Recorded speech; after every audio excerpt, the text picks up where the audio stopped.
Hey everyone, it's Brandy and welcome back to my channel, Brandy Janae's Book Show. Today I'm coming to you guys with my February wrap up, and before I get into this, I finally put something up on this wall. I was gonna do like an art print wall, but I had this tapestry that I was gonna put on a different wall and I was feeling lazy with the print so I decided to put this up, and I just did this and I got a step stool, realized I have it up too high, so the next video, well, not the next video, because in my next video I won't have this up because I filmed this yesterday, but in the next video that this will be up, hopefully I'm not lazy and I will have moved this down a little bit, but the way I put it up I have to like take everything down and like redo it all. So yeah, we're just gonna have like this space here. I didn't want that there, but you know, whatever. Anyway, like I was saying, I am going to be doing my February wrap up today, and I have like a little cheat sheet here for me, so hopefully this helps me get this done a little quicker and not, you know, take forever trying to summarize the books and all of those things. Yeah, I guess I'm just gonna jump right into it. I don't know, feels a little weird. I'm filming earlier than I normally do because brother's on spring break, and I don't know, I'm just in a weird kind of mood right now. But let's get into a few stats before I start talking about the books. So in February I read a total of 17 books, and it was a mixture of physical ebook copies and audiobooks. I read a total of 4,454 pages, and overall for the month I had an average rating of 3.68 stars. And as always, I'm gonna start with my least favorite and work my way up to my favorite book. My lowest rated book for February was 3 stars, which I had a few of those. And the first one that I'm going to talk about is Certain Dark Things by Sylvia Moreno Garcia. This was the February book pick for the Wicked Spirits book club. We just did a live show this past Sunday, so this is going up on Tuesday. So yeah, this past Sunday we just did a live show, and if you're interested, you guys can go check that out. I will give a fair warning though, in that live show we did stray a lot from talking about this book because we didn't have too much to elaborate on after we got past a certain point. So if you haven't already read this book, haven't heard of it, or you're interested in knowing more about it, this is I think this is technically like an adult urban fantasy paranormal book, and it is centered around vampires. In this book there are a lot of different types of vampires, and what was really unique about this one that I haven't read anywhere else is that these different type of vampires, they originated in different parts of the world. As for the actual story, this is a multi-perspective story that's taking place in Mexico City. So we start off following this character named Domingo. He is, I believe he's 17 or around that age. Street kid basically. He is a garbage collector as a living. He doesn't really have family that he's relying on. He's pretty much just living on the streets, and he's out one day and he's like trying to decide if he wants to go to this party or not, but he knows his ex is going to be at this party, and he has a feeling that because of the group of people that's going to be there, the guy that his ex is currently with, he has a feeling that he's going to be there, and he's just like, I don't want to deal with that. So he ends up getting on the subway and he sees this girl, and she like propositions him, like offers him money, and he doesn't really understand what's going on. He thinks she's a prostitute, or he thinks that she thinks he's a prostitute, and he's just like, you know, I'm not for that. And she tells him like, no, that's not what it's for. So he agrees to go with her, and he finds out that she's a vampire. And then we learn that the vampire Ado, she's actually on the run.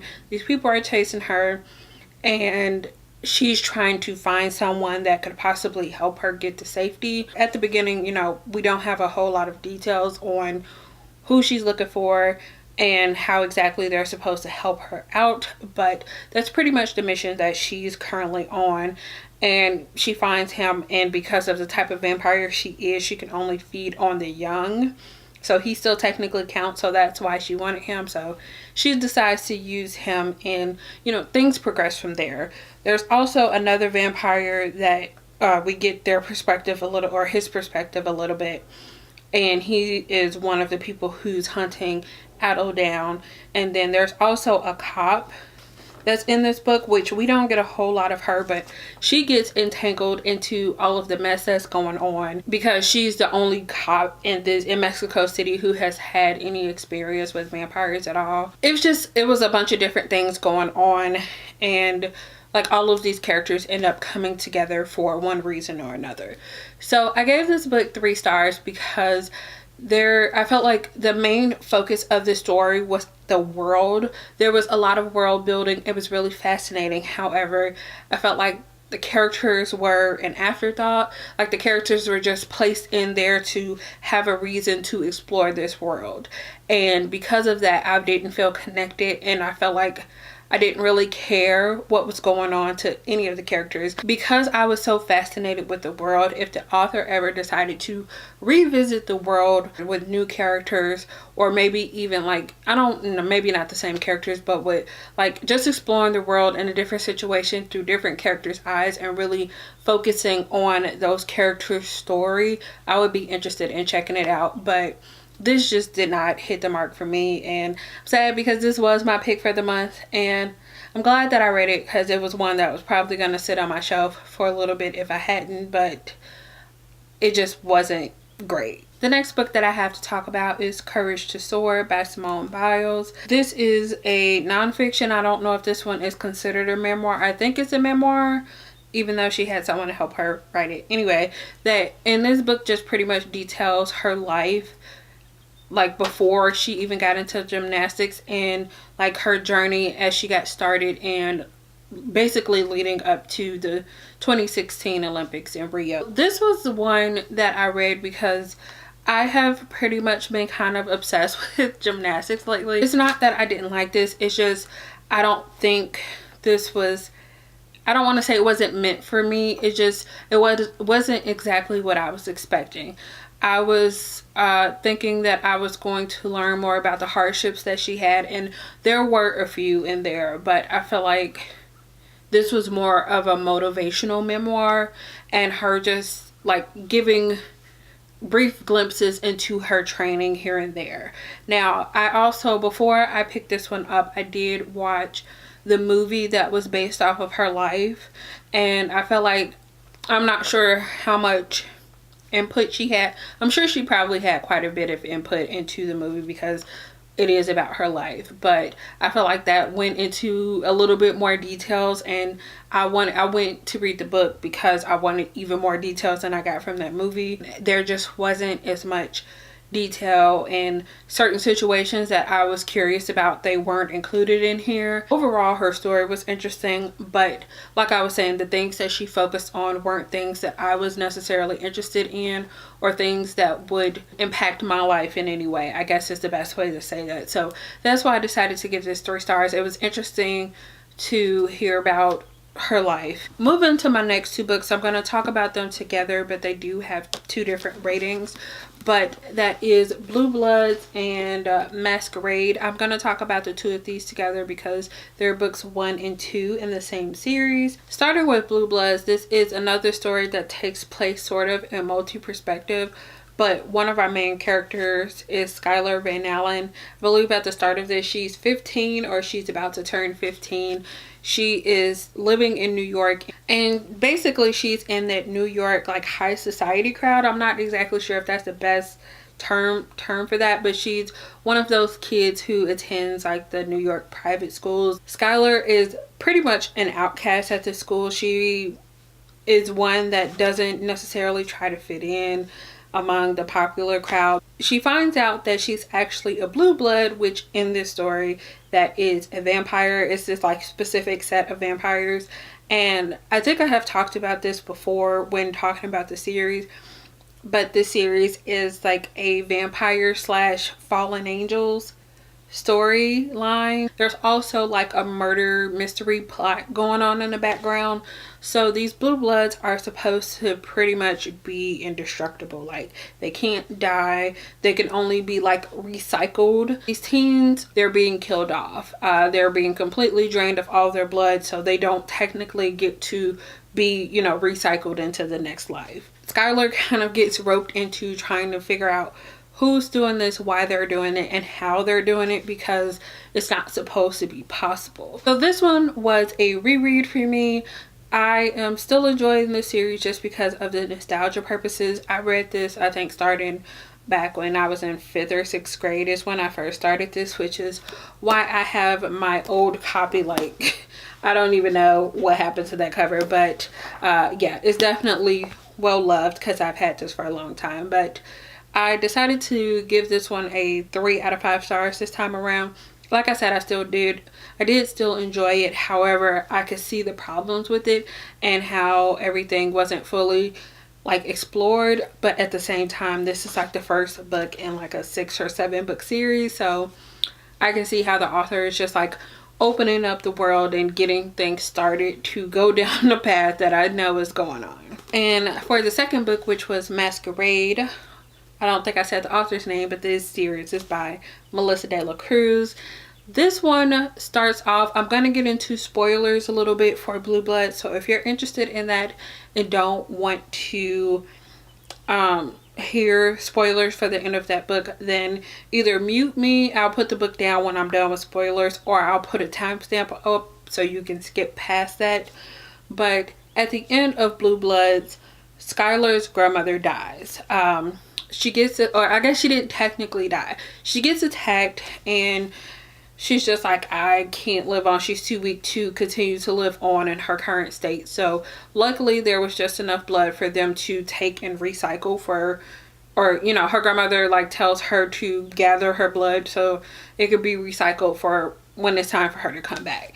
And she does this, and they have a funeral for her grandmother at the end of Blue Bloods. But before she dies, her grandmother tells her to try to go find her uncle, her ex-husband, and try to get him to help her with what's going on with the Silver Bloods being back and everything that's going on with that. I am done with the spoilers for the end of Blue Bloods at the moment. So at the beginning of this book, Skylar is actually off in Italy. Her best friend, I think his father was going on a business trip anyway, so her best friend got his father to agree to take them with him, and they go off on this journey while they're on this vacation in Italy to try to find her grandfather. She's trying to find him to convince him to come back to New York with her and help her with the situation that's currently going on in New York. I'm not really going to get into any more details because I don't want to spoil anything, and that's probably how it's going to be for the rest of the series.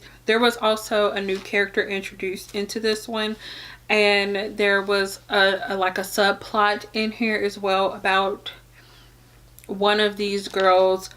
It was like 3 girls, I believe, that were picked out. Skylar was one of them, and then 2 other characters that were part of the first book as well. They were picked out to possibly be people that were harboring the Dark Prince / the devil, who was a Silver Blood in this situation. So that also came into play with this one as well, and I gave this one a 3.5 out of 5 stars.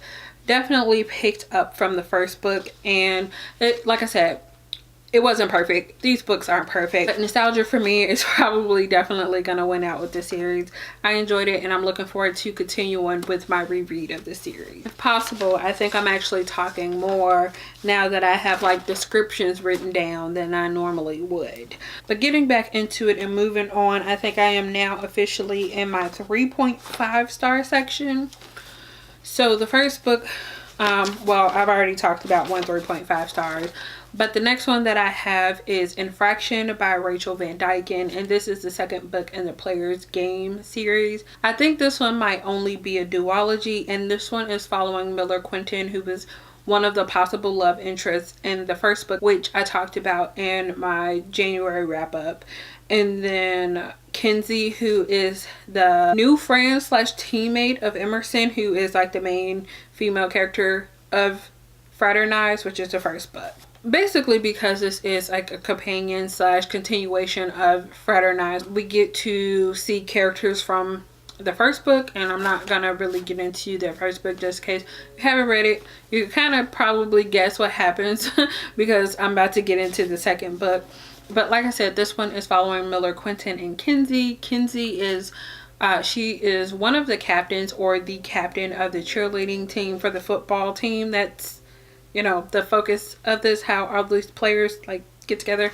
Anyway, and she is actually Jax's sister, and I believe Jax is the quarterback, or one of the quarterbacks of the football team. In Fraternized, Miller and Kenzie actually hooked up. I believe they won a championships, or they won, like, I don't know if it was technically called the Super Bowl, but it was like their last big game and they won.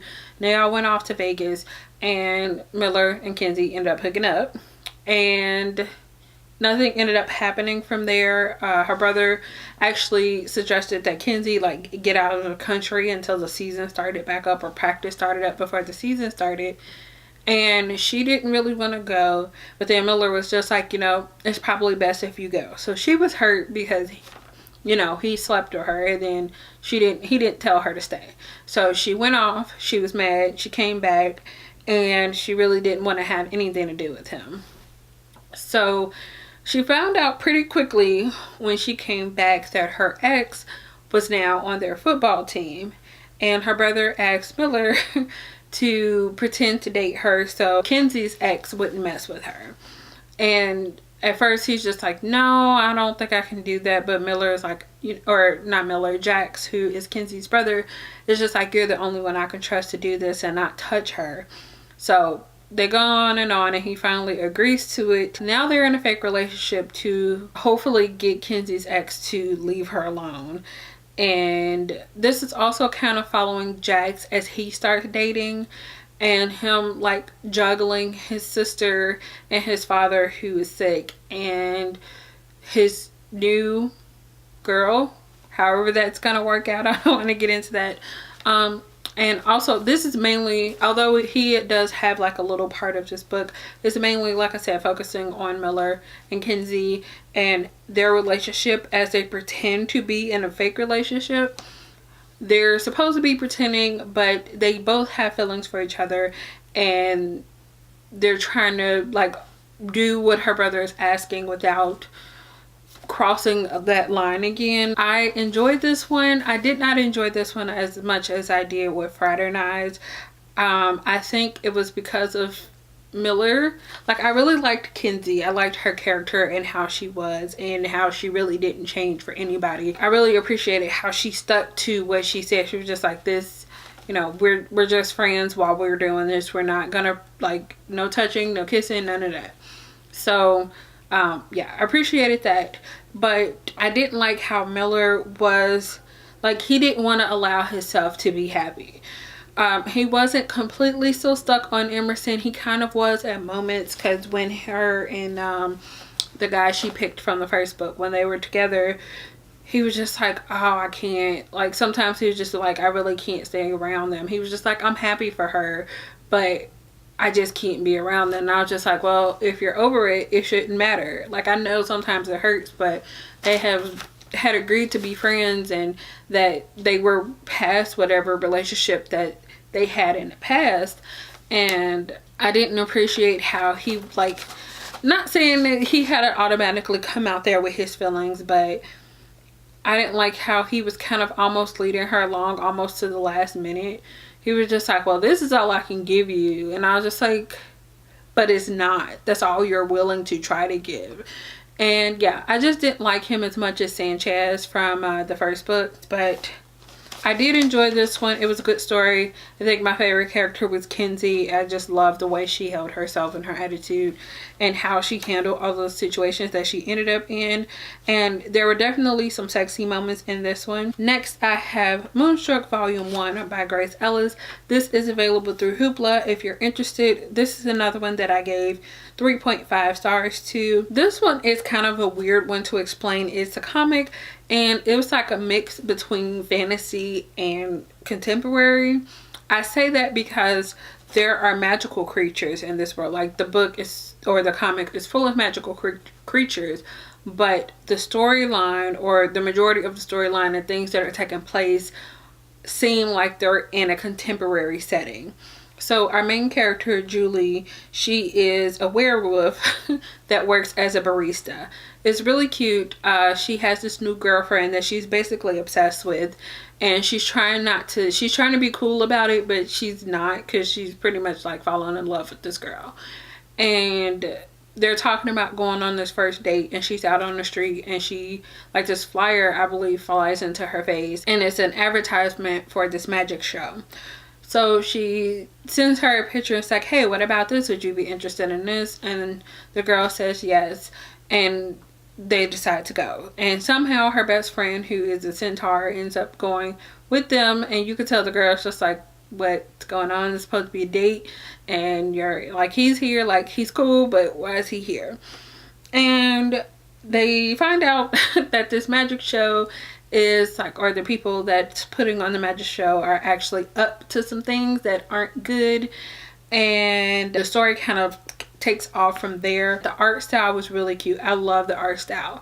The plot was a bit all over the place, just because we're following this character, like I said, with her new girlfriend. I probably could have just read a story straight on them. She's dealing with some issues that she's having about being a werewolf, which I thought was a little strange, because she's living in this world with magical creatures, and because of the way she was reacting to being a werewolf, at first I thought her girlfriend was just like a human. So I was just like, is this some weird parallel universe where she met this random human girl and she's bringing her there? And I was just like, well, why would she bring her to this place where all these magical creatures are if she's human?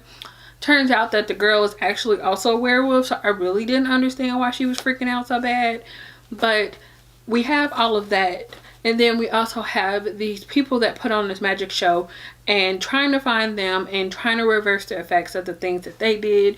It was like kind of a fight scene going on. There's witches, like, it was a lot of different stuff going on, and it kind of just like ping-ponged around, and I was just like, there was a center focus, but I just felt like it was trying to do too much in this one volume. And I get that typically comics come out in issues, but I was just like, still, as far as a continuous storyline, I feel like it was just doing a little too much, which is why I didn't give it a higher rating. Moving on to the next one, I have Skyward Volume 1 by Joe Henderson. This is another one that I gave 3.5 stars. And this one, we're following this girl named Willa. I believe she is about 20 or on the verge of being 20, and she is living on Earth.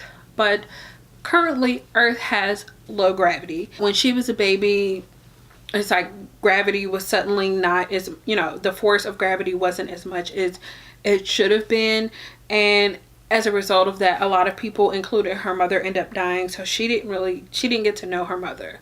So growing up, she was with her father, who refused to leave the house. We find out that her father knew that this was going to happen, and he probably knows a little bit more, but that isn't really explained. She's at this point where she's just like, I'm really bored. I want to get out of Chicago. I want to go explore.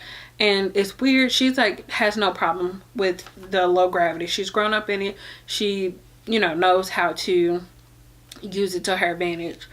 But she's just like, I want to get out. I want to go explore. But she also feels responsible for her father. She doesn't want to leave him.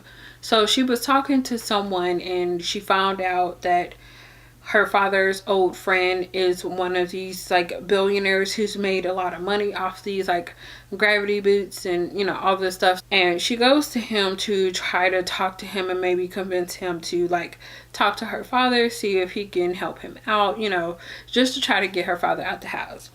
Then she quickly finds out that this guy is not actually a friend anymore, or I don't know if he ever was. She goes back to talk to her father to try to see what happened, and she finds out some secrets that she wasn't expecting. I wanted to enjoy this way more than I did. I think that this series overall is going to be a really good series. I feel like this opener wasn't the strongest. I feel like it was rushed, and I didn't have enough time to connect to the characters, and then by the end of that first volume, like, we lost one of the characters. I was just like, we didn't even really get to spend time with that character before they were gone. As a result of some of the things that happened, I know in the next volume the main character Willa is gonna end up having to go on this journey, and I don't know where she's gonna end up going. And like, I know she has this mission now that she feels like she's gonna need to accomplish, and she's not gonna do her just exploring around like she thought she was gonna be able to do. So I'm interested to see how that all plays out, but this one just wasn't the complete best for me. I just, like I said, I just wish it was a lot stronger than it was. Next, I have two more books that I want to talk about together, or these are also comics. I have Moon Girl and Devil Dinosaur Volume 1 and Volume 2 by Amy Reeder and Brandon Montclair. I gave Volume 1 3.5 stars and Volume 2 4 stars. So this series is following Lunella Lafayette. She is, I think she's like 9 years old. So she's pretty young, but she's like the smartest person in the Marvel universe. So they say she's smarter than like Iron Man and the Hulk and, you know, all of those geniuses that we know from the Marvel universe. So she has this gene, like this mutation gene in her or something like that. They were saying how like these aliens took humans, or like they experimented on certain humans, and they've been passing down this gene. And there's this chemical, I think it's like called the Terrigen cloud or something like that. I didn't completely understand that, but it was just like this thing that was wafting over different parts of the world, I guess. And if someone with this gene like ended up engulfed in this Terrigen cloud, then that gene would be activated and they will become inhuman. So we get to see like a little bit of that happen with someone else in the story. They probably didn't know, but Lunella knows that she has this gene, and she's trying to figure out what she can do to fix it so she doesn't become inhuman. She doesn't want to mutate. She doesn't want anything to happen to her. So she's just like, all she needs to find is this Omni wave projector. I don't know all of the details for this, but we also like go back in time to this like prehistoric time, and we get to see I don't even know what to call them, but we get to see these people, monkey mixture things, like fighting over this thing, and somehow it gets activated. It creates a portal, and the evil little monkey people things, they come out, and Moon Boy, who is with Devil Dinosaur in this prehistoric time, I think something happens to him, and he's just like, you know, go after this, make sure they don't get it. So the dinosaur goes through the portal, but at that time Lunella has this little object thing that has opened this portal, and like the dinosaur is going after them, and I think because she has the thing, the little monkey people thing, I don't even know what they're called, they get away. So the dinosaur starts following after her because she has this thing, and Moon Boy, who was kind of owner friend whatever, was like, don't let anybody get this. So he started following, so the dinosaur starts following her around, and they grow this connection, and pretty much they have this friendship, and things take off from there. That's pretty much how Volume 1 starts. And then Volume 2, the main focus of this one starts with this like little alien boy who's around the same age as Lunella. He's actually part of the aliens who experimented on humans however long ago that was, and his father is just not happy with him because he's like a book smart type of kid. He found the least intimidating mutant person with this gene. I don't know exactly how it works, and it turned out to be Lunella. So he was just like, you know, I'm gonna go capture her, I'm gonna bring her back so my father will be proud of me. So he goes there, he tries to do all these things to get her, and none of it works, and his father ends up coming down to get him because he thinks this random girl stole his son out of space, even though she has no way to get there. Like I said, I gave Volume 1 3.5, Volume 2 4 stars. Both of these kind of like had a plot that was kind of a little bit all over the place. 2 more so had a consistent plot line, but I just felt like it could have been a lot smoother and consistent as far as storyline goes, but I am enjoying the story. This is one I will be continuing on with. They only had the first 2 volumes available on Hoopla. I know that they have a lot more out, like physical copies out, so hopefully they put them up on Hoopla soon. If not, then I'll probably just purchase them.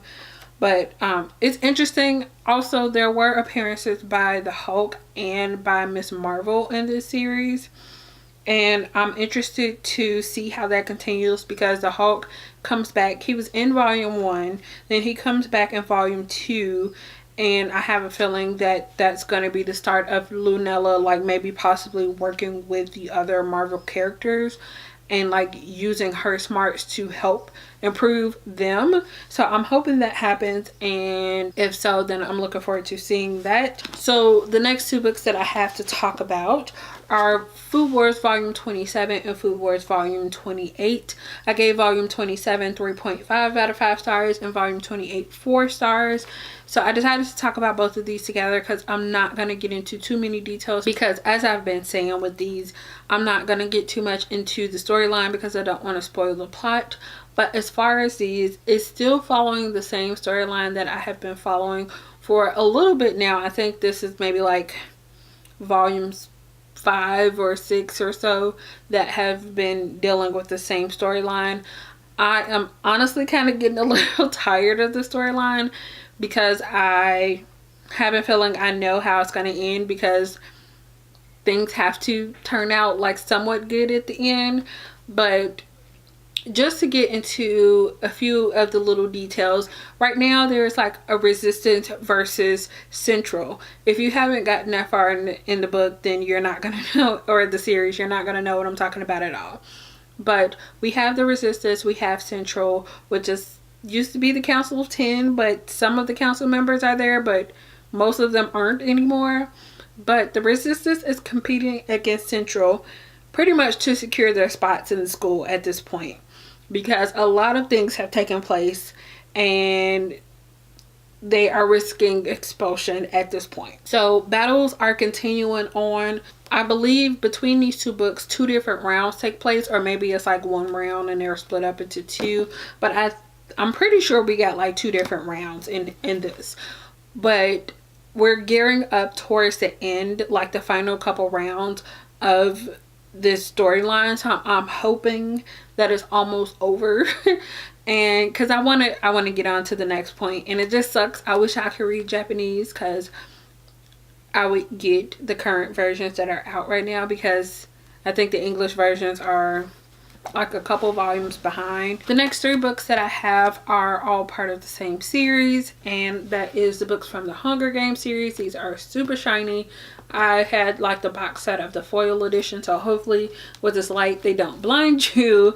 But I have the Hunger Games, then have Catching Fire, and then finally we have Mockingjay. I ended up getting the audiobooks for all 3 of these. I decided to listen to all 3 of these because I think at the moment I was reading physical books, but I was really in a mood for an audiobook just so I can have something to listen to while I was doing something else. And these I had, and I've been wanting to reread, or maybe it was just because I wanted to reread these. I think I might have seen someone else reading them and I was just like, you know what? I'm ready to do my reread. So I picked the 3 of these up. I'm not going to get into them because I'm sure almost everyone has heard of them. It felt like I was reading these for the first time. I think the first time I read these was like 2010, maybe 2011. I thought it was like the summer between my freshman and sophomore year of college. I remember I binge read them because I had an e-reader, and I remember just like binging through the series. So a lot of this I did not remember, and it was nice being able to reread them and like enjoy rereading them, because like I said, I didn't remember most of it. Also, when I was finished with the books, I did go and watch the movies. I watched the Hunger Games, I watched Catching Fire. I need to watch the 2 movies that are based off of Mockingjay. Haven't gotten to those yet. I do own them. I just need to get to them. So that's something that I will be doing in the near future. Okay, getting into my last few books. The next one that I have is Bingo Love Volume 1 by T. Franklin. And this was, I read the jackpot edition, I believe is what it was. So that one had extra stories at the end. There were stories based around the characters from Bingo Love, but they were done by different authors and artists. So that was kind of nice to see. Basically, to sum this up as quickly as I possibly can, this is a second chance romance between two women who had fell in love when they were teenagers, but they were separated by their families. Okay, so Hazel is the darker skinned character, and then we have Marie, who is the lighter skinned one. We're mainly following Hazel as she goes through her life, as she gets married, because Marie is the one that moves away. So we follow Hazel as she gets married to her husband. She has, I think, 3 or 4 kids, and you know, as their family starts to grow or continues to grow and things go on, and then one day she is out playing bingo with her daughter and her, I think, her 2 daughter-in-laws, because I think she has 2 sons and a daughter, and she's out playing bingo with them, and then Marie's there. They both end up getting a bingo at the same time, and they meet out in a parking lot, and Marie just comes up to Hazel and kisses her, and her daughter freaks out. She's just like, what the heck are you doing? You know, who is this lady? Why are you kissing her? All of this stuff. So she completely freaks out. Hazel is in this conflicted place because she's just like, I'm married. I don't want to be doing this because, you know, I want to be loyal to my husband. And she's like, I haven't seen you in all of these years. You know, she still has feelings for her, or she realizes that she still has feelings for her, but she, at the same time, like I said, she wants to be loyal to her husband, and she's just like, this isn't right. And it pretty much follows the process of them realizing if they want, or them figuring out if they want to explore this thing that they never did get to explore when they were teenagers, and, you know, just figuring out if it's something they want to do and try to figure out how they want to go about doing that. I really enjoyed seeing the story. However, one of my big problems is the cheating that was going on in the story. I get that she told her husband that the lady that she was in love with before kissed her. However, the fact that she was still going behind his back while they were still married and going to, and I mean, I get they didn't sleep together, but they were still like making out, going out on dates and all this stuff. And I was just like, I'm not down for that. And I could not appreciate that at all, because it was one thing if you and your husband had talked about separating, because she was just like, you know what, I'm getting divorced from my husband. I don't want to be with him. I want to be with you. That's what Marie said. So I was just like, she has decided what she's going to do. But Hazel was still like, no, I don't know what I'm going to do yet. I don't know if I can leave my family. I don't know if I can break up my family like that. And I'm just like, I get, like, I wanted her to be happy, but I also did not appreciate that she was cheating and not telling her husband, basically lying by admission. Like I said, I'm not down for that. Also, like, I get why it happened, but I also didn't appreciate her husband's reaction, especially after we find out what he had been doing. I was just like, you literally did the same thing. Actually, you did it worse, because you were doing it for a lot longer, and when she tried to talk to you about it, you wanted to throw a whole fit about it. I was just like, you know what? No. So that goes back into the whole cheating thing. That whole plot point, that whole part of the story, I just did not appreciate. But I did like seeing how things worked out in the end for the two of them and how things progressed. The way the story went, I thought this was going to be a standalone, but then there was, like, at the end, there was a sneak peek for a volume 2, and I don't know how that's going to play into it, especially considering that we find out more about Marie and her past life before she moved to where Hazel lived. So I'm not sure if we're going to bring in Hazel and other things that happen, or if we're just going to be focusing on Marie, like pre-Hazel pretty much. But gonna check out that at some point. The second to last book that I have to talk about is Wraith by Rebecca Weatherspoon. I also gave this one a 4 out of 5 stars. This one focuses on an interracial couple, so the main female lead is a Black woman. So this one follows Sloane Copeland, who is our main female lead. She is a cardiology doctor. She is a surgeon, actually, and she's like a pretty young surgeon. And at the start of the story, she's a single mom of twin daughters. I believe they're 6 years old, but don't quote me on that. One day she comes home from work and she finds out that her live-in nanny is not there. And she decided to quit by upping and leaving in the middle of the day. Didn't call the mom, didn't let the kids, she told the kids that it was fine, just watch TV until their mom got home. So they were at home for hours, you know. She didn't make sure they had food, she just up and left. And that's just like straight child neglect. I was just like, what? And I don't think anything ever came from that. She said she was going to call authorities, but I don't know if she ever went through with it. But because of this, Sloan is in like desperate need of a new nanny, or at least a babysitter, until she can find someone permanent. So she's calling around trying to find someone to come and help her out, and she ends up getting a temporary babysitter, but she really wants like a live-in nanny because of her job and her needs for her job. So Rafe has actually been a nanny for so long. I don't think they specify how long he has been doing it. He has actually just left his previous family that he was working for because they moved out of the country, and he was just like, you know, I don't think I'm wanting to move out of the country to go take care of someone else's family. He's starting to think about possibly thinking about starting his own family and, you know, just getting his own life and trying to figure out what he wants for himself. So he's just like, you know, I don't know if I really want a nanny anymore. But then someone calls him to, or maybe multiple people like recommend him to help out this family. At first he was just like, I don't know, but then he's like, I might consider it to the end of the year, because I think he looked her up and he was just like, yeah, she's really attractive. So they meet in person to kind of go over things, and she's like, as soon as she started meeting him, she's just like, okay, well, I need this, and he was like, well, hold on, let's see if it actually will work out first before we make any agreements. And he didn't even tell her that he was going to just give her to the end of the year. So they meet in person and they have this instant attraction.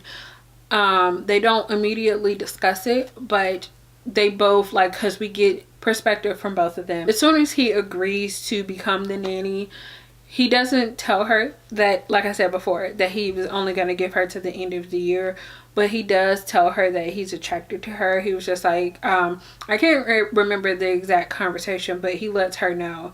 And she's just like, is that going to get in the way of you taking care of my kids? And he's just like, no, not at all. So she was like, that's fine. And she kind of just like disregards it besides that. So he was just like, well, maybe she's not into it.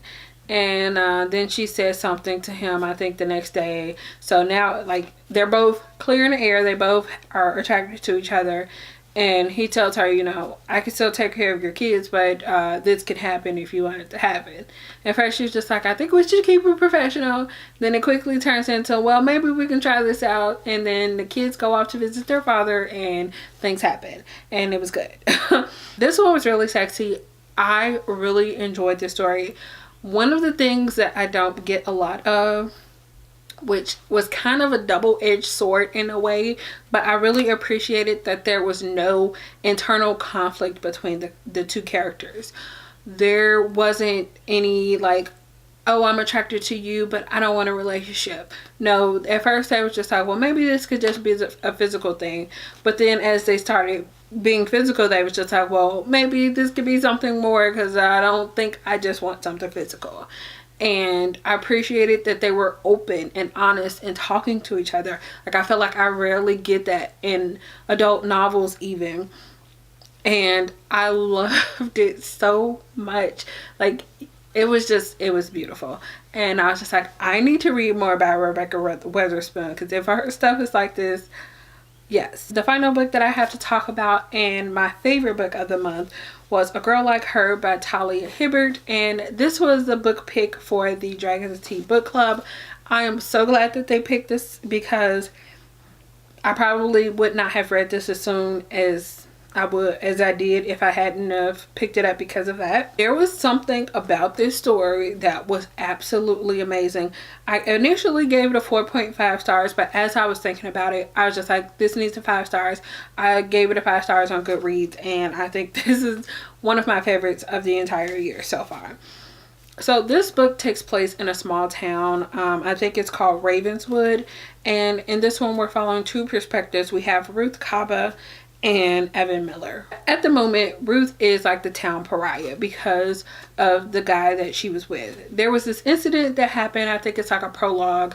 We get a little bit of info for, but it's not fully explained. The guy who is her ex is like the big guy in town. His father owns like, I can't even remember the type of company he works for or he owns, but his father owns this company. You know, everyone loves him, blah, blah, blah, blah, blah. But he is engaged to this other girl in town, or he was at his engagement party for this other girl in town. And it was like one of the Kaba girls came and like was destroying his car. And I'm not going to get into that because that kind of gets revealed later on in the story. But turns out Ruth is actually this guy's ex. And we find out in the story that he was dating her as he was also dating this other girl, and he told her, he was just like, oh hey, I'm getting engaged. Like, it was just supposed to be okay, and she was just supposed to still date him even though he was engaged, and he had kept her a secret all of their relationship. So like I said, she's basically the town pariah. No one likes her. Everyone pretty much avoids her. If they don't avoid her, they like show animosity towards her whenever she's around. So she really doesn't go out much. She just stays in her apartment unless she has to go out somewhere. She's also autistic, so she has little quirks about her, but she doesn't let that completely control her life. She's just like, this is how I am. I'm not going to change that for anyone, even if they don't understand. This is me. So Evan Miller is new to town. He comes in and he ends up working for this company that Ruth's ex-fathers own. Or father, yeah, his father owns. So he's working with him. He doesn't really like him, but he puts up with it because that's his boss's kid. And Ruth goes out because she's on her period. She's out of her products that she normally has. So she goes to the store to go get some products in the meantime until she can order more of what she wants. So on her way back to her car, she bumps into Evan while he was with her, with Ruth's ex. And she wants nothing to do with him because she sees him with her ex. So she's just like, if he's with him, he's probably like the worst person in the world. So she wants nothing to do with him. He's really interested as soon as he sees her. But her ex is like like he's really rude to her. And he's just like, he was offering him a ride home and he was like, you know what? I don't even want it. But they quickly find out that they're neighbors, and he finds out that she doesn't have a stove, and she pretty much lives off of ramen and like instant meals or meals that she can make in the microwave. It's like a few things that she's like, I eat this, and that's it. And he was just like, oh no, that won't do. He's like, I'll cook for you. And at first she's just like, that's okay.